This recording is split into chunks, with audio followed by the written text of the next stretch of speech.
Science का question paper है ये आपका 31S1 सेट 1 इसका कोड है। तो जिन बच्चों का ये एग्ज़ाम हो चुका है अपने आंसर चेक कर सकते हैं। इसका section A B C D हम कंप्लीट करेंगे।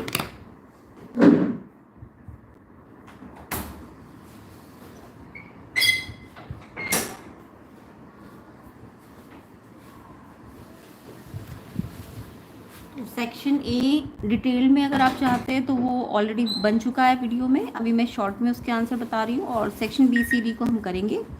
तो चलिए स्टार्ट करते हैं। सेट 1 31S1 कोड है इसका।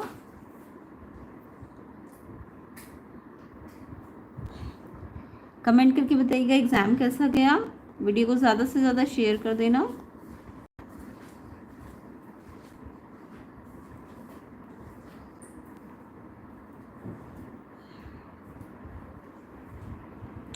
तो सेक्शन ए को हम जल्दी जल्दी डिस्कस करेंगे। डिटेल सोल्यूशन आप चैनल में देख सकते हैं, लिंक मैंने डिस्क्रिप्शन में डाल दिया है। तो फर्स्ट का आपको पूछा था कौन सा कॉम्बिनेशन रिएक्शन है, तो इसमें जो थर्ड वाला है वो कॉम्बिनेशन रिएक्शन है, थर्ड वाला। ठीक है, क्योंकि जब हम सबको सॉल्व करेंगे तो सिर्फ थर्ड वाला ही सिंगल प्रोडक्ट बनाएगा। तो यानी कि ए ऑप्शन होगा इसका, ओनली थर्ड। क्वेश्चन 1 का आंसर ए ऑप्शन होगा। ठीक है, नेक्स्ट क्वेश्चन पे आते हैं। Second question, a few drops of turmeric solution are added to a colorless liquid, if the liquid become red the liquid may be। अगर liquid red हो गया टर्मरिक डालने पर तो वो क्या होगा, तो वो बेस होगा। बेस होगा तो अमोनियम हाइड्रोक्साइड इसका आंसर है। सी ऑप्शन इसका आंसर है सेकंड का ऑप्शन सी अमोनियम हाइड्रोक्साइड, क्योंकि टर्मरिक रेड कब होता है, जब बेस होता है। एसिड के साथ तो वो कलर चेंज नहीं करता। Next question number 3, the acid present in nettle sting. Nettle sting में कौन सा एसिड होता है, तो वहाँ उसमें मिथेनॉइक एसिड होता है, बी ऑप्शन। तो क्वेश्चन 3 का आंसर बी ऑप्शन होगा, मिथेनॉइक एसिड। इसका फॉर्मूला होता है HCOOH, फॉर्मिक एसिड भी बोलते हैं इसको हम। ठीक है, तो 3 का आंसर बी हो जाएगा। Next question, hydrocarbon which contain 2 CC single bond and 1 CC triple bond, तो उसका नाम क्या होगा। तो उसको देखो, अगर मैं स्ट्रक्चर बनाऊँ उसका, तो उसका स्ट्रक्चर कुछ ऐसा बनेगा। सी और सी में एक सिंगल बॉन्ड, फिर सी और सी में दूसरा सिंगल बॉन्ड, 2 सिंगल बॉन्ड, और सी और सी में तीसरा जो एक है वो ट्रिपल बॉन्ड होना चाहिए। तो सी 4 सी है तो ब्यूट, और ट्रिपल बॉन्ड है तो आइन, ब्यूटाइन इसका फॉर्मूला होगा। सी ऑप्शन इसका आंसर होगा 4th का। चलिए नेक्स्ट क्वेश्चन देखते हैं। When aqua solution of barium chloride sodium sulphate react करेंगे तो इंसॉल्युबल सब्सटेंस बनेगा और साथ में सोडियम क्लोराइड बनेगा। तो ये रिएक्शन कैसा है, तो जब भी आपका इंसॉल्युबल सब्सटेंस बनता है यानी प्रिसिपिटेशन रिएक्शन बनता है, प्रिसिपिटेट बनता है, तो वो डबल डिस्प्लेसमेंट रिएक्शन होता है। डी ऑप्शन इसका आंसर है। एंड ये इसकी जो इक्वेशन है,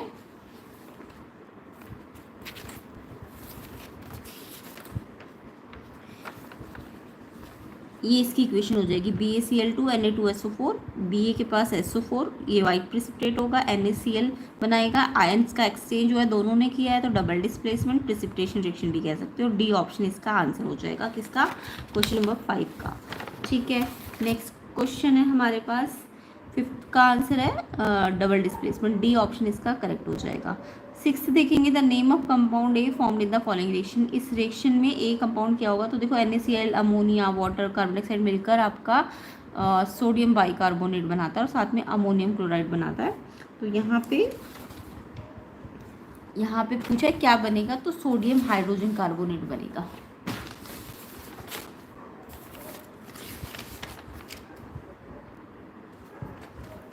तो ये इसकी रिएक्शन होती है NaCl अमोनिया वाटर CO2, ये अमोनियम सोडियम बाइकार्बोनेट बनाता है NaHCO3, जिसको बेकिंग सोडा कहते हैं या सोडियम हाइड्रोजन कार्बोनेट कहते हैं, और साथ में ये बनेगा। तो ए तो हमारा ये है, तो यानी कि आंसर क्या होगा, सी ऑप्शन 7th का आंसर। कौन सा क्वेश्चन है ये, 6th क्वेश्चन है। 6th क्वेश्चन का आंसर सी ऑप्शन होगा, सोडियम हाइड्रोजन कार्बोनेट।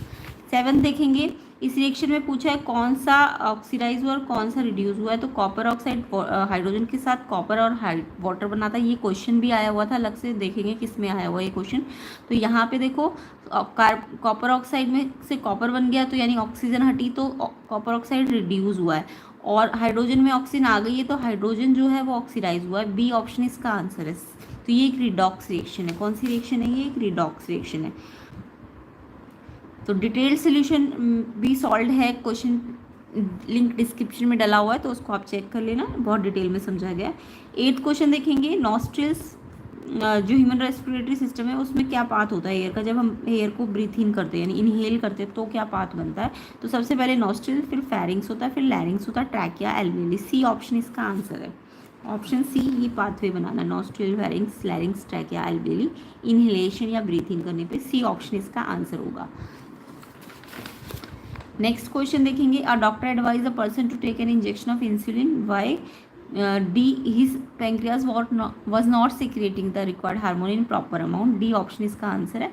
एंड जब भी इंसुलिन देते हैं तो हाई ब्लड प्रेशर हो जाता है, हाई ब्लड प्रेशर के कारण इंसुलिन दिया जाता है, बट यहाँ पे हाई की जगह लो बोला है, इसलिए आंसर क्या है? His pancreas was not excreting. D option इसका आंसर है।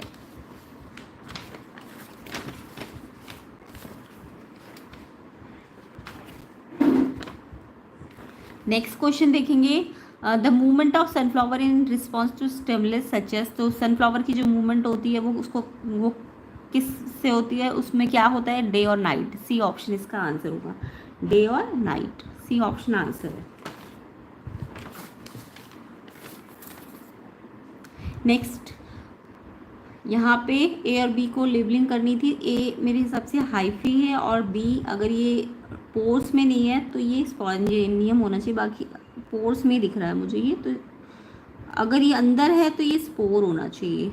तो ये लाइन दिख नहीं रही है ढंग से कि लाइन सिर्फ कवरिंग, आउटर कवरिंग पे है कि पोर्स के अंदर है। तो अगर अंदर है तो स्पोर होना चाहिए और साथ में हाइफी, ठीक है। और अगर ये लाइन जो है, ये जो लाइन लगी है बी वाली, ये अगर सिर्फ आउटर कवरिंग पे लगी है तो फिर ये स्पोरेंजियम होना चाहिए।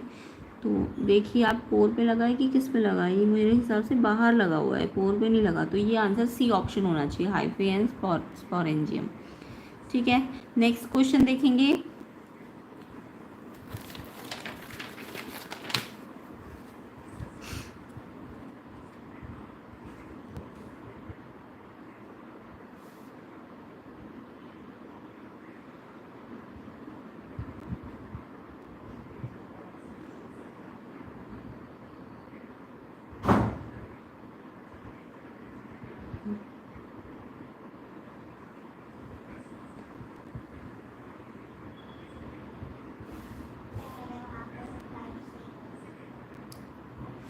नेक्स्ट क्वेश्चन देखेंगे, क्वेश्चन नंबर है हमारे पास, in plant waste product like resin and gums are stored in. कहाँ पे रेजिन और गम स्टोर होते हैं? जो वेस्ट प्रोडक्ट होते हैं वो ओल्ड जाइलम में होते हैं, ओल्ड जाइलम। बी ऑप्शन इसका आंसर हो जाएगा, old xylem.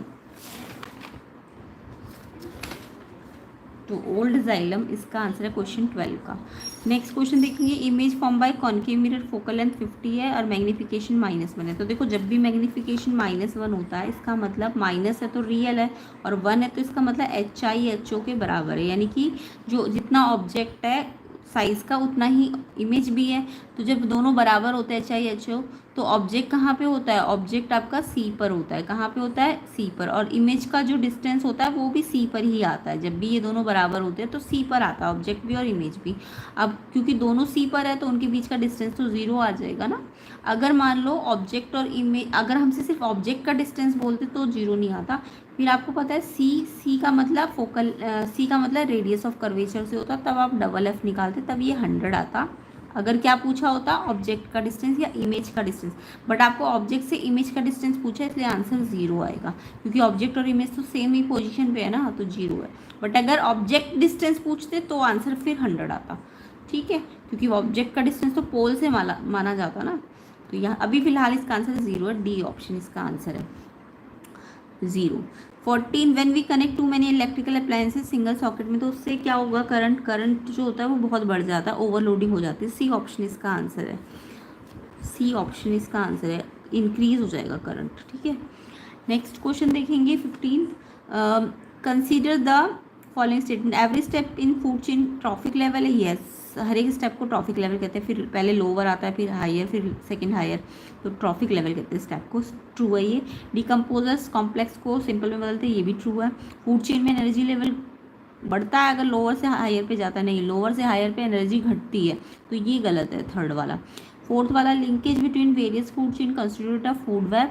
Yes, food web बनती है बहुत सारी फूड चेन मिला के, तो ये ठीक है। तो फर्स्ट सेकंड और फोर्थ ठीक है, आपको करेक्ट पूछा है तो सी ऑप्शन इसका आंसर है, फर्स्ट सेकंड फोर्थ ये तीनों करेक्ट है, बाकी थर्ड वाला इनकरेक्ट है क्योंकि एनर्जी घटती है, हाई लोअर से हायर पे एनर्जी घटती है, केमिकल कंसंट्रेशन बढ़ता है। Next question, biomagnification refer to increase in, अभी मैंने आपको बताया बायोमैग्निफिकेशन का मतलब अमाउंट ऑफ हार्मफुल केमिकल जो होते हैं ट्रॉफिक लेवल में जैसे जैसे लोअर से हायर पे जाते हैं तो वो बढ़ते हैं। तो ये वाला इन्होंने पूछा किस में इंक्रीज होगा, तो हार्मफुल बढ़ेंगी। तो सी ऑप्शन इसका आंसर है, 16 का आंसर आपका सी ऑप्शन हो जाएगा। नेक्स्ट क्वेश्चन पे आते हैं।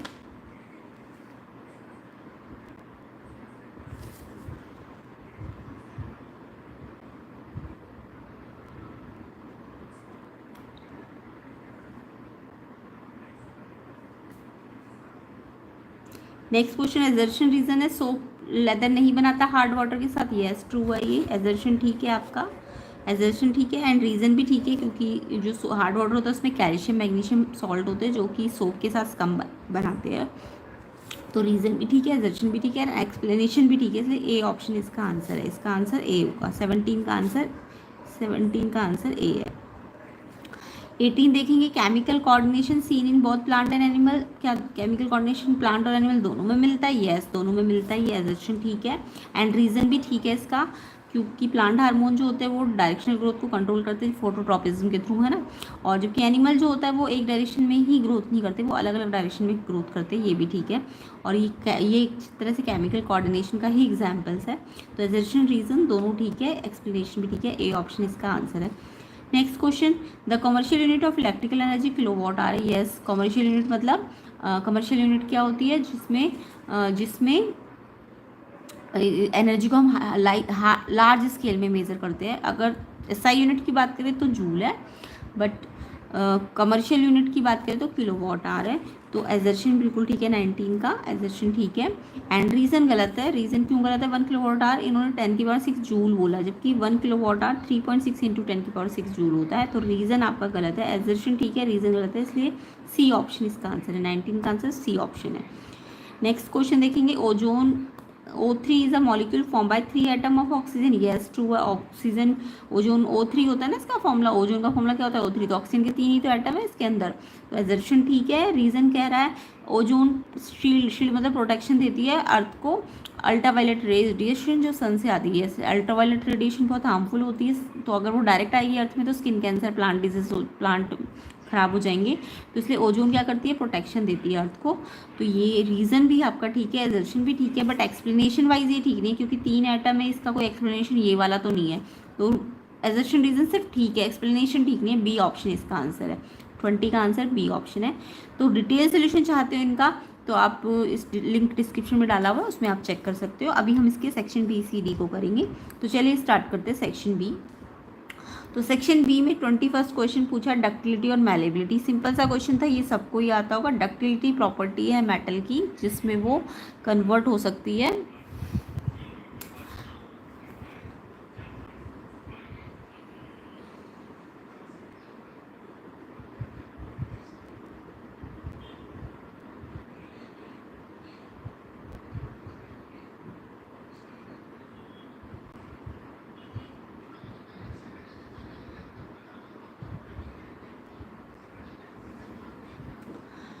डक्टिलिटी में मेटल्स स्ट्रेच हो सकती है थिन वायर्स में, और मैलेबिलिटी ऐसी प्रॉपर्टी जिसमें मेटल्स को हम शीट्स में कन्वर्ट कर सकते हैं। ओके, तो मैलेबिलिटी हैमरिंग करके शीट में बदलने को कहते हैं और डक्टिलिटी स्ट्रेचिंग करके वायर्स में बदलने को कहते हैं। तो ये तो आप लिख ही लोगे, property of metal in which metal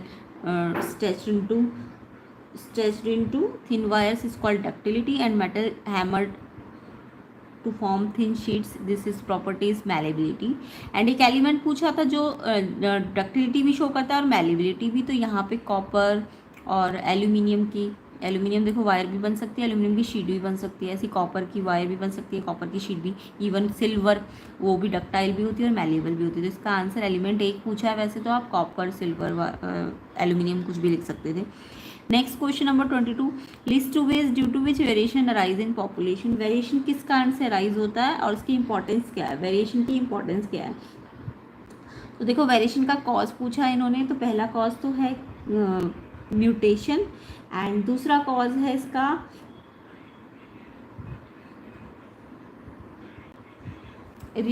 दूसरा कॉज है आपका एक तो वेरिएशन रिप्रोडक्शन से भी हो सकता है और म्यूटेशन से भी हो सकता है, ठीक है। तो दो कॉजेज पूछे थे। तो म्यूटेशन आपका पॉल्यूटेंट रेडियो एक्टिव सब्सटेंसेस से भी हो सकता है, जीन वेरिएशंस के कारण भी हो सकता है। ओके, तो ये इसके दो तरीके वेरिएशन आने की, एक तो म्यूटेशन और एक रिप्रोडक्शन, सेक्सुअल रिप्रोडक्शन। नेक्स्ट है state the importance of variation. Variation की इंपॉर्टेंस क्या होती है? तो वेरिएशन जो होता है फ्लेक्सिबिलिटी परमिट करता है, ठीक है, सर्वाइवल करवाता है पॉपुलेशन को। तो ये सब आपको थ्योरी में लिखना था। तो बायो के ज़्यादा क्वेश्चन मैं डिस्कस नहीं करूँगी, अभी मैं फिजिक्स और केमिस्ट्री के ज़्यादा डिस्कस करूँगी। तो वेरिएशन से जो ऑर्गेनिज्म है वो एडजस्ट कर सकता है अपने आप को, ठीक है, खास कंडीशंस में भी। और दूसरा वेरिएशन जो होता है वो न्यू स्पीसीज के डेवलपमेंट में क्या करता है, उसको लेड करता है ताकि वो फिट हो जाए हास एनवायरनमेंट में भी, ठीक है। तो ये इसका आंसर था। नेक्स्ट क्वेश्चन सिंपल सा था, एक्स क्या है और वाई क्या है। यहाँ पे ये जो डायग्राम है ये आपका रिफ्लेक्स आर्क का डायग्राम था, रिफ्लेक्स आर्क का। अब इसमें एक्स जो है वो सेंसरी न्यूरॉन है, ये ऊपर की तरफ जो जा रहा है ना, ऊपर की तरफ मूवमेंट है, वो सेंसरी न्यूरॉन है। तो एक्स यहाँ पे सेंसरी न्यूरॉन है, और जो वाई नीचे की तरफ जा रहा है, ये नीचे की तरफ है ना एरो, देखो एरो नीचे की तरफ है, तो वाई जो है वो आपका मोटर न्यूरॉन है। तो एक्स आपका सेंसरी न्यूरॉन और वाई आपका मोटर न्यूरॉन।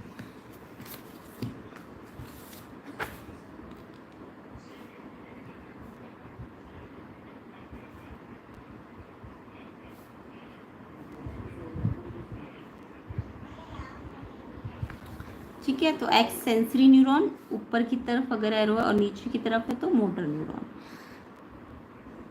नेक्स्ट क्वेश्चन देखेंगे, name the part of the nervous system which are involve in the following activities. तो नर्वस सिस्टम के अंदर आपको पता है एक सेरेब्रम होता है, एक हिंड ब्रेन होता है, उस हिंड ब्रेन के अंदर ये सारी चीज़ें होती है। उसके अलावा फोर ब्रेन होता है ना।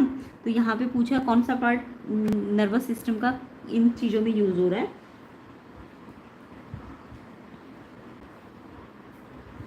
तो सबसे पहले देखो पोस्चर मेंटेन करने में तो आपका सेरेबेलम होता है, हिंड ब्रेन का जो सेरेबेलम होता है, सेरेबेलम।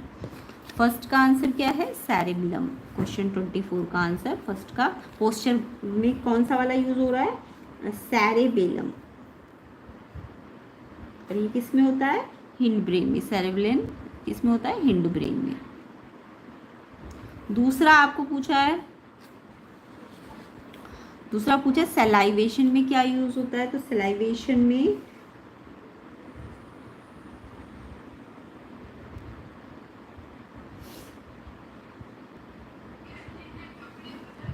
मेडुला, ये भी हिंड ब्रेन में होता है। और थर्ड हंगर, हंगर किस कारण से होती है? हंगर आपका वॉलेंट्री एक्शन से है ना। इनवॉलेंट्री एक्शन, जैसे इनवॉलेंट्री एक्शन होंगे तो मेडुला होगा, बट जो वॉलेंट्री एक्शन होते हैं लाइक देखना, पढ़ना, ये सब तो वॉलेंट्री होते हैं ना। तो ये सब आपका फोर ब्रेन होता है, सॉरी वॉलेंट्री, सीइंग, पढ़ना। अच्छा हंगर है, हंगर तो हंगर आपका फोर ब्रेन में होता है, हाइपोथैलेमस, ये आपका फोर ब्रेन होगा। और फोर्थ है आंसरिंग अ क्वेश्चन। तो यहाँ पे मेमोरी वगैरह के लिए क्या होता है? सेरेब्रम, सेरेब्रम मेमोरी रिकॉग्नाइज करने के लिए, देखने के लिए, कम्युनिकेशन करने के लिए सेरेब्रम, ये भी फोर ब्रेन में होता है, ठीक है। और इनवॉलेंट्री के लिए मेडुला, ठीक है। तो ये इसके आंसर्स थे। किस किस बच्चे ने ये आंसर लिखे कमेंट करके ज़रूर बताइएगा। इसके बाद आपको बोला था 24 में draw a labelled ray diagram to show the formation of image due to concave mirror when an object is placed between its pole and principal focus. तो यहाँ पे आपको इमेज बनानी थी कॉनकेव मिरर में जब पोल और प्रिंसिपल फोकस के बीच में ऑब्जेक्ट होता है, यानी कि ये जो कॉनकेव मिरर का स्पेशल केस होता है ना, वो वाला क्वेश्चन था। तो क्वेश्चन 24 मैंने हर बार कहती हूँ, ये वाला जो स्पेशल केस होता है कॉनकेव मिरर में वो इम्पॉर्टेंट होता है। तो ये कॉनकेव मिरर ये वाला होता है जिसमें इनसाइड रिफ्लेक्शन होगा और आउटसाइड पॉलिशिंग होगी। ये इसका सेंटर है पोल, और पोल से जो लाइन जाएगी प्रिंसिपल एक्सिस। पोल से सेंटर ऑफ कर्वेचर में मान लो 4 का डिस्टेंस लेना। डायग्राम जब बनाओगे ये 4 का लोगे तो ये फोकल लेंथ 2 पे लेना। ये यहाँ से यहाँ तक 4, तो ये 2 होगा, ठीक है। अब आपको बोला है कि जब ऑब्जेक्ट फोकस और पोल के बीच में होगा, है ना, तो ये स्पेशल केस होता है जब भी ऑब्जेक्ट पोल और फोकस के बीच में होगा। तो पोल और फोकस के बीच में मतलब यहाँ होगा ऑब्जेक्ट। तो पहला ये ऑब्जेक्ट को नाम दो ए बी। अब ये ए से आप 2 रेज भेजते हो, है ना, पहली रे पैरेलल भेजते हो, ए से भेजनी होती है। पहली रे पैरेलल भेजोगे तो वो कहाँ से मुड़ेगी, वो आपकी फोकस से जाएगी। रूल के हिसाब से कहाँ जाएगी, वो फोकस से रिफ्लेक्ट होगी। अगर इंसिडेंट मिरर पे होगी तो जाएगी कहाँ से, पैरेलल लाइट रेस कहाँ जाती है, फोकस से जाती है। और दूसरी लाइट रेस आपको या तो पोल से भेजो और इक्वल एंगल पे रिफ्लेक्ट कर दो, या फिर आप सी से भी भेज सकते हो, क्योंकि सी वाला रूल सिंपल होता है। तो सी से भेजना, लेकिन होते हुए कहाँ से जाएगी, ए से। तो स्केल को ऐसे एडजस्ट करना सी और ए एक साथ आ जाए, तो ऐसे पहले एडजस्ट कर लेना। अब सी से ए में जब पहले मिरर से इंसिडेंट होगी, अब जहाँ पे इंसिडेंट होती है वहीं से क्या हो जाती है, वो रिफ्लेक्ट भी तो हो जाती है। सी वाला केस यही तो होता है, सी से भेजना बट ए से होते हुए जानी चाहिए, और सी से ए से लाइन मिरर पे इंसिडेंट होगी और वही लाइन वापस आएगी। अब ये लाइन जब वापस यहाँ आएगी तो ये रिफ्लेक्टेड रे और दूसरी वाली रिफ्लेक्टेड रे ये थी, तो यहाँ पे ये डाइवर्स हो रही है। तो ये आती हुई कहाँ से दिखती है, जब आप आई को यहाँ देखते हो तो ये हमें यहाँ से इसको पीछे से बढ़ाना पड़ता है ऐसे करके, तो दोनों लाइन को इतना बढ़ाना कि इंटरसेक्ट कर जाए। तो यहाँ पे आपका ऑब्जेक्ट आ जाता है ए डैश बी डैश, ठीक है। तो ये ऐसा डायग्राम होता है, ये स्पेशल केस होता है, इंपॉर्टेंट होता है, मैंने हर बार कहा है। तो इसका आपको डायग्राम बनाना था, रे डायग्राम, ठीक है।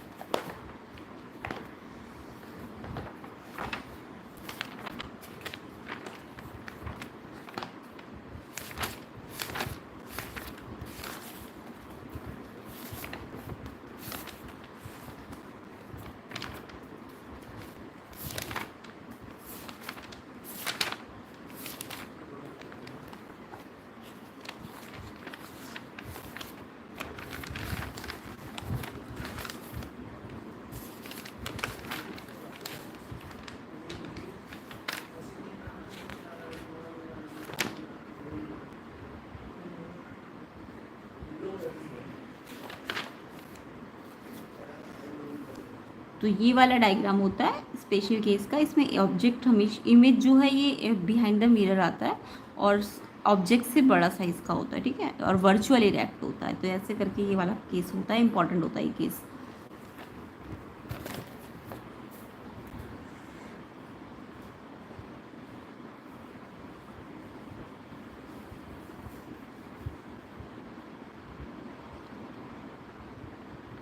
चलिए नेक्स्ट क्वेश्चन नंबर 25 देखेंगे। Draw a ray diagram to show the formation of rainbow in the sky. Rainbow का डायग्राम बनाना था आपको।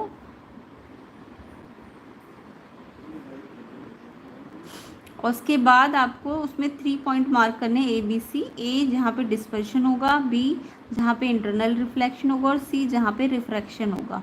तो आपको पता है रेनबो में 3 फिनोमिना होते हैं।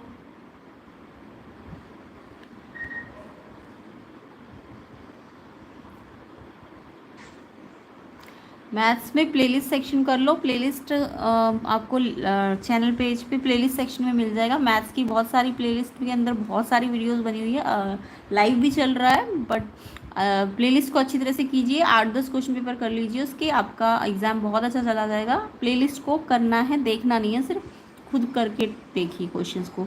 तो आप 6 से 7 क्वेश्चन पेपर कर लीजिए, बहुत अच्छा एग्ज़ाम चला जाएगा। और लाइव भी अभी आएगी तो उसको भी देख लेना।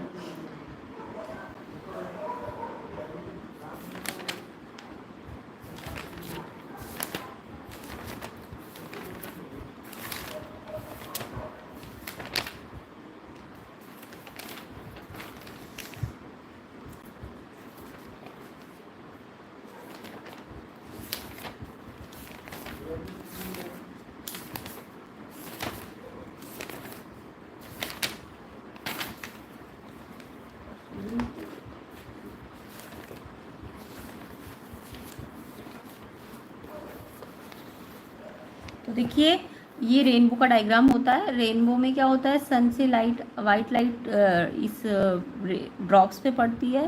तो ये वाइट लाइट पड़ी, यहाँ पे रिफ्रैक्शन होता है पहले जब ये यहाँ पड़ती है, उसके बाद ये अंदर जाती है, अंदर इसका टोटल इंटरनल रिफ्लेक्शन होता है, उसके बाद ये फिर बाहर निकलती है तो ये रिफ्रैक्शन शो करती है। और अंदर क्या हो रहा होता है, जब ये अंदर चली जाती है तो ये डिस्पर्शन शो कर रही होती है। तो ऐसे करके आपको इनको मार्क करना था। सबसे पहले आपको ए मार्क करना था, डिस्पर्शन हो रहा है तो डिस्पर्शन तो यहाँ हो रहा है तो ए इसको मार्क करना था। डिस्पर्शन तो अंदर हो रहा है ना, तो इसे ए मार्क करना था। उसके बाद आपको बी में इंटरनल रिफ्लेक्शन दिखाना था, तो ये सी पॉइंट ना लिख के बी लिखना था आपको। यहाँ पे इंटरनल रिफ्लेक्शन हो रहा है, ये बी पॉइंट है। उसके बाद आपको बोला था सी कहाँ होना चाहिए, फिर रिफ्रैक्शन ऑफ डिस्पर्स लाइट। तो रिफ्रैक्शन कहाँ कहाँ हो रहा है, एक तो यहाँ जब ये अंदर जा रही थी, यानी इसको सी मानना है, बी नहीं मानना। और एक यहाँ भी हो रहा था, यहाँ भी रिफ्रैक्शन हो रहा था बाहर जब निकल रही थी, जब यहाँ पे टकराई थी, है ना, तो यहाँ भी सी लिख सकते थे आप। तो डिस्पर्शन अंदर होता है, इंटरनल रिफ्रैक्शन जब टकराने के बाद वापस जाती है, तो यहाँ पे टोटल इंटरनल रिफ्रैक्शन होता है। इसे बी देना था ना, इसे ए देना था। और जब अंदर एंटर करती है तो सी रिफ्रैक्शन होता है जब इंसिडेंट होती है ना। तो ये आपको ऐसे करके पहले डायग्राम बनाना था, फिर ABC मार्क करना था। नेक्स्ट क्वेश्चन देखेंगे। इसका चॉइस वाला क्वेश्चन था 25 का। Name the muscle present in the human eye which enable it to focus on object at varied distances, explain how it happens. तो मसल्स, जो मसल का नाम पूछा था जिससे ह्यूमन आई क्या करती है, अब कभी दूर का फोकस करती है, कभी पास का फोकस करती है। तो उन मसल्स को सिलियरी मसल्स कहते हैं। क्या कहते हैं, सिलियरी मसल्स।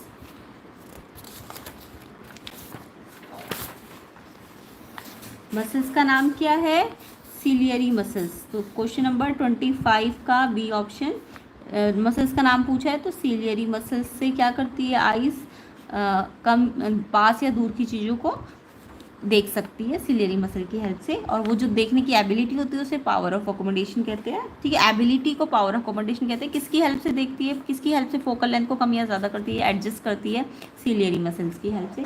तो सिलियरी मसल का रोल भी पूछा था आपसे, तो इसमें आपको लिखना था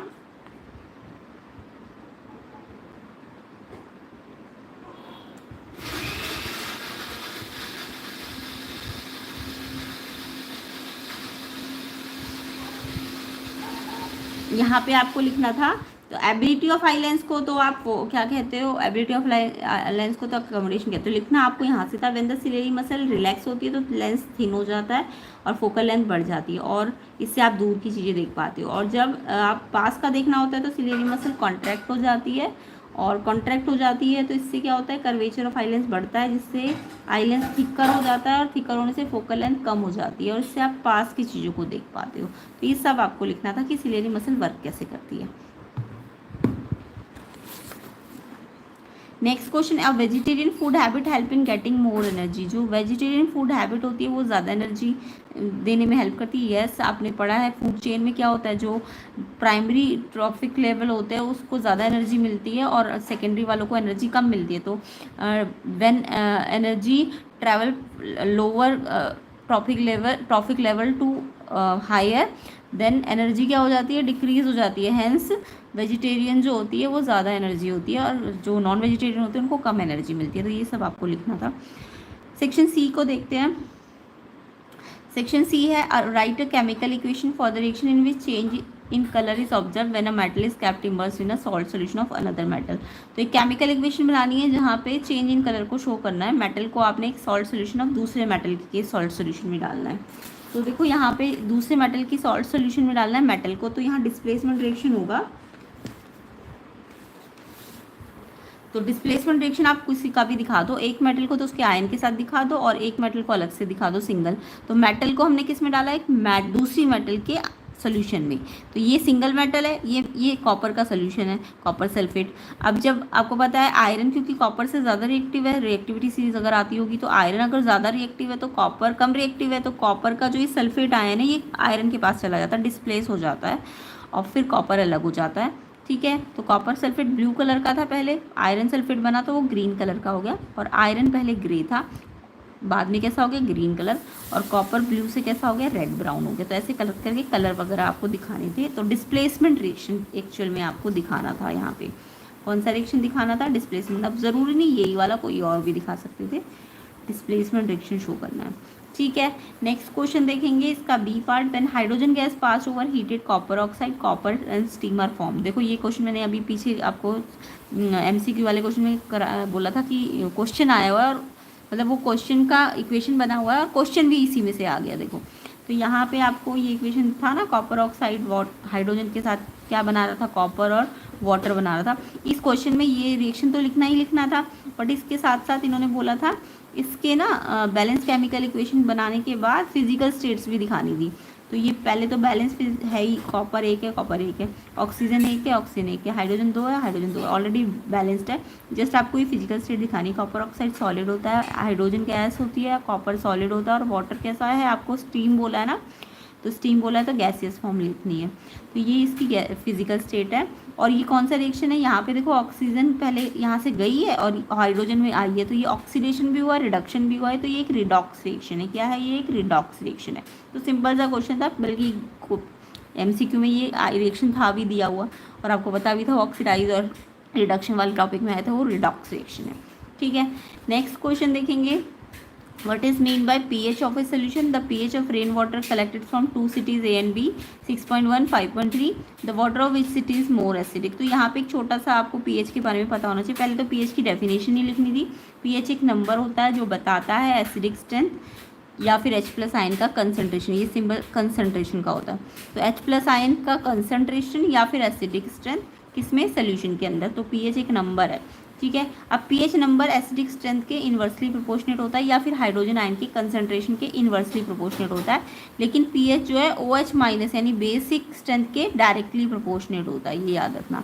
यानी कि एसिडिक स्ट्रेंथ अगर ज़्यादा है तो pH कम आएगा और एसिडिक स्ट्रेंथ कम है तो pH कम आएगा, या H+ आयन अगर कम है तो pH ज़्यादा आएगा, H+ आयन ज़्यादा है तो pH कम आता है। ठीक है। तो इन्वर्सली प्रोपोर्शनेट का मतलब तो आप समझते ही हो। तो pH अभी मैंने समझाया, pH अगर कम है तो हाइड्रोजन आयन कंसंट्रेशन ज़्यादा है, इसका मतलब वो चीज़ मोर एसिडिक है। और अगर pH ज़्यादा है तो H+ कंसंट्रेशन जो है वो कम हो जाएगा, क्योंकि pH ज़्यादा होने से ये कम हो जाएगा, इन्वर्सली प्रोपोर्शनेट है ना, तो ये लेस एसिडिक होगा सोल्यूशन। तो यानी कि pH आपको पता है यहाँ पे 6.1 दिया है और ये कितना दिया है 5.6, तो ये वाला pH ज़्यादा है A का और B का pH कम दिया है। तो pH अगर A का ज़्यादा है तो pH A का ज़्यादा और B का कम है, तो B का कम pH है तो B क्या होगा, अगर pH B का कम है तो फिर B ही तो क्या होगा, जिसका pH कम होता है वो ज़्यादा एसिडिक होता है। तो आपसे एसिडिक ज़्यादा वाला पूछा तो आपको pH कम वाला लेना है। तो यानी हम बोलेंगे सिटी B का जो वाटर है वो ज़्यादा एसिडिक है क्योंकि उसका pH A से कम है, A से कम pH है, तो pH कम होने से वो एसिडिक क्या हो जाएगा, ज़्यादा हो जाएगा ना। तो ये आपको लिखना था। नेक्स्ट आपको पूछा था कि अगर what happen to the aquatic life of a pond in which the rain water of city be flow. अगर सिटी बी किसी पॉन्ड में पानी में है, मतलब जो बी है, बी कैसा एसिडिक आया ना, तो अगर वो रेन वाटर के साथ मिक्स हो गया तो वो एक्वेटिक लाइफ को कैसे क्या करेगा, क्या इफेक्ट डालेगा। तो एक्वेटिक लाइफ को क्या कर देगा, वो डिस्टर्ब कर देगा क्योंकि एसिडिक रेन कर देगा, है ना।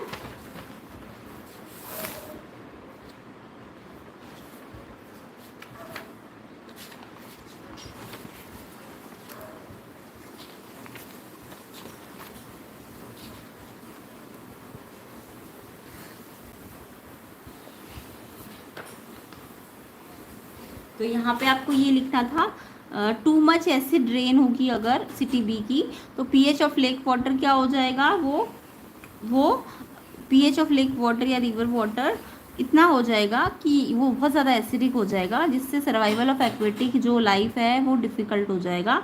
हाई एसिडिटी होगी अगर लेक वाटर की या रिवर वाटर की, तो इससे एक्वेटिक एनिमल्स मर जाएंगे। ठीक है। तो अगर हमें उसे बचाना है तो हमें कैल्शियम कार्बोनेट मिलाना पड़ेगा ताकि उसे न्यूट्रलाइज कर दे। बट आपको जस्ट ये पूछा था क्या होगा, तो वो उससे एक्वेटिक एनिमल्स मर जाएंगे, उनका सर्वाइवल बहुत मुश्किल हो जाएगा क्योंकि ज़्यादा एसिडिक कर देगा वो लेक को, है ना, तो उससे वो सर्वाइव नहीं कर पाएंगे। तो ये आपको लिखना था यहाँ पे। नेक्स्ट क्वेश्चन भी 28 का चॉइस वाला क्वेश्चन था। आइडेंटिफाई करना है acid and base from which the following salt are obtained. तो यहाँ पे आपको ध्यान देने वाली बात है, सॉल्ट गिवन है और आपको पूछा ये किस एसिड और बेस से बनते हैं। तो ये मैंने प्लेलिस्ट में बहुत डिटेल में समझाए हुए थे। जिन जिन बच्चों ने प्लेलिस्ट की वीडियोस देखी थी उनको ये अच्छी तरह से आता होगा कि कैसे सॉल्ट से हम एसिड और बेस को अलग कर सकते हैं। तो देखो सॉल्ट दिया है सोडियम क्लोराइड, इसका सिंबल कैसे बनेगा NaCl। देखो Na का वैलेंसी भी एक है, Cl का भी एक है, तो इसका ये फॉर्मूला होता है NaCl। तो NaCl को अगर मेरे को एसिड और बेस, सॉल्ट पता है ना किससे बनता है, कोई भी सॉल्ट किससे बनता है, एक एसिड होता है और एक बेस। एसिड और बेस को जब मिलाते हैं तो सॉल्ट बनता है और साथ में वाटर बनता है ना, ये तो सबको पता है, न्यूट्रलाइजेशन रिएक्शन होता है। तो सोडियम क्लोराइड में एक एसिड पार्ट है और एक बेस पार्ट है। तो आप उसको पता करने के लिए क्या करोगे, जो मेटल पार्ट है ना उसको तो क्या दो, उसको आप OH दो, यानी कि वाटर है ना HOH, वाटर क्या होता है HOH H2O। तो सॉलिड, ये जो मेटल पार्ट है इसको तो आप OH दो और जो Cl पार्ट है उसको H दो। तो यानी कि HCl बनेगा, एक तो एसिड HCl बन गया ना, और एक NaOH। तो आपको पता है यानी कि ये NaCl किससे बना होगा, HCl और NaOH से। अब HCl में H है तो ये एसिड है और NaOH में OH है तो ये क्या है, एक बेस है। तो आपको यही पूछा था ये NaCl किस किस एसिड और बेस से बना है, तो ये तरीका होता है इसका। तो HCl एसिड से बना है और NaOH बेस से बना है।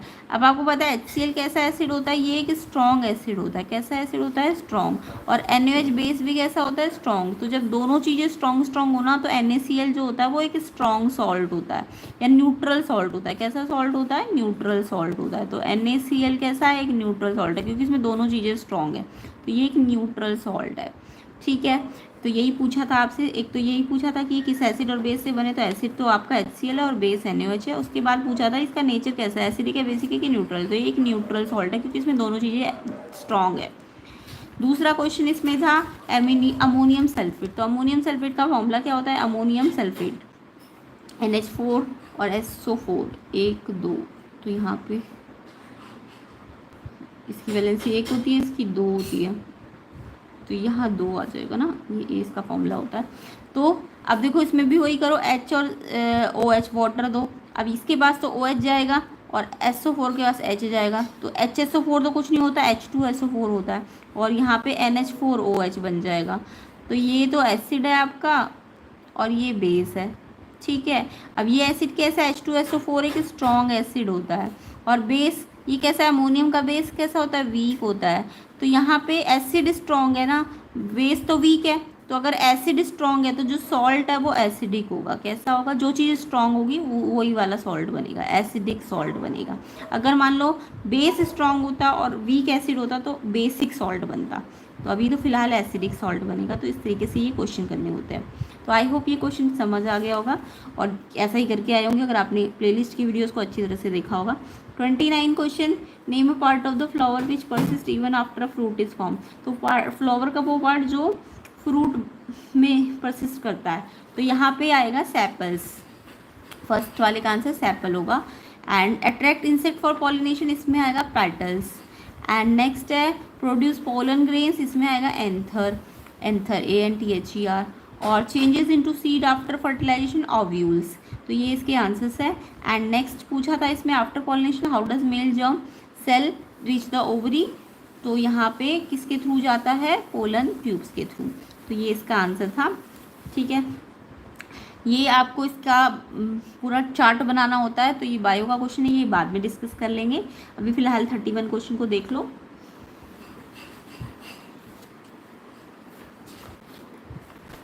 तो देखो यहाँ पे आपका ये आपका क्या है, सर्किट डायग्राम बना हुआ है। सर्किट डायग्राम में ये 2 ओम का रजिस्टर है, 4 ओम का और 6 ओम का है। 6 वोल्ट की बैटरी है, पूरे को दी गई है। और ये वोल्ट मीटर सिर्फ 4 ओम के साथ लगाया गया है और साथ में एमीमीटर तो तीनों के साथ लगा हुआ है ना।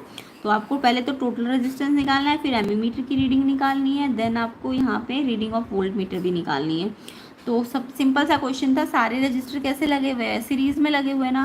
तो जब भी सारे रजिस्टर्स आपके सीरीज़ में लगे होते हैं तो सीरीज़ कॉम्बिनेशन में क्या करते हैं हम, टोटल रेजिस्टेंस कैसे निकालते हैं, टोटल रेजिस्टेंस हम तीनों को प्लस करके निकाल लेते हैं। तो ये सिंपल सा, तीनों सीरीज़ में है तो तीनों को प्लस कर लो। तो 2 4 6 12 आ जाएगा, यानी टोटल रेजिस्टेंस कितना आ गया, 12 आ गया। ये तो पहला वाला तो बहुत सिंपल क्वेश्चन था। दूसरा आपको पूछा था रीडिंग ऑफ एमीमीटर। एमीमीटर इन तीनों के साथ सीरीज में लगा हुआ है ना, तो एमीमीटर, अच्छा ये भी याद रखा करो, सीरीज कॉम्बिनेशन है तो करंट तो सेम रहेगा, पूरे जितना पूरे सर्किट को करंट मिलेगा वो सबको अलग अलग भी उतना ही मिलता है।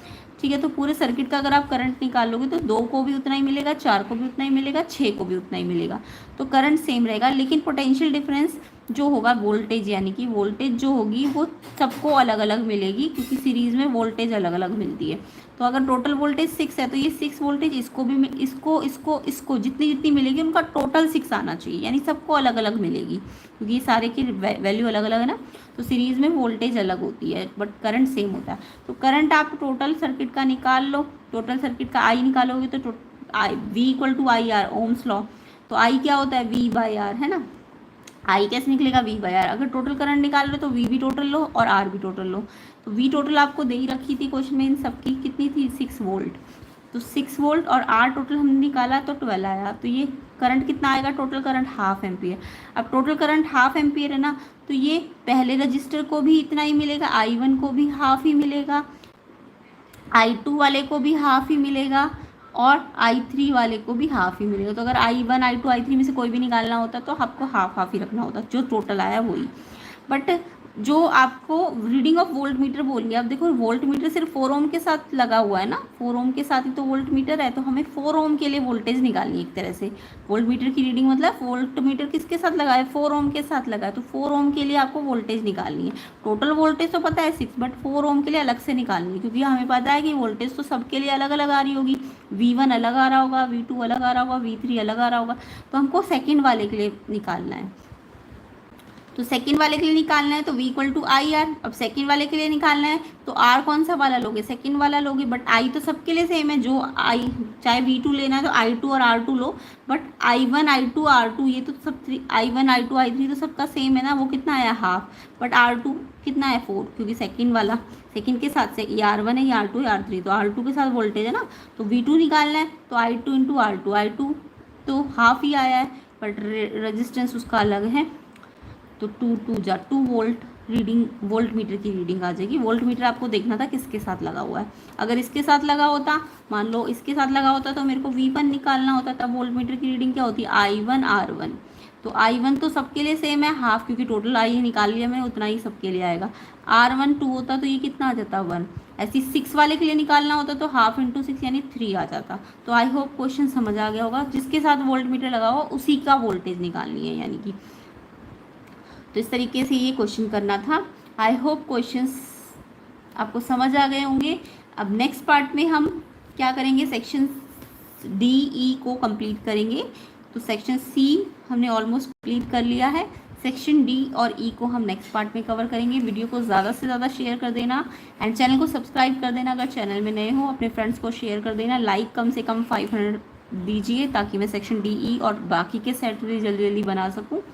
तो ज़्यादा से ज़्यादा वीडियो को शेयर भी कीजिए एंड लाइक भी कीजिए। मैथ्स की कल सबसे पहले आपको मैथ्स के सोल्यूशन मिल जाएंगे, अगर बच्चों मैथ्स का क्वेश्चन, अगर मैथ्स का पेपर आपका कल है तो उसका सबसे पहले सोल्यूशन आपको चैनल में मिल जाएगा। मैथ्स की प्रिपरेशन आप कर सकते हैं, प्लेलिस्ट चेक कर लेना, लाइव भी ली जाएगी और ली भी गई है, तो आप उसे अच्छी तरह से प्रैक्टिस कीजिए मैथ्स को भी, अगर मैथ्स का पेपर देना है आपको।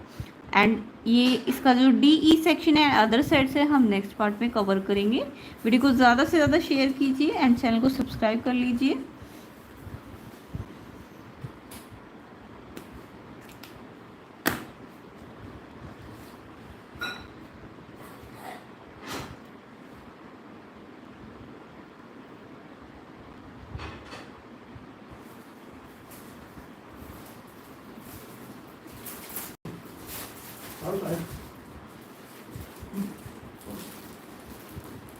दो चीज होगी, एक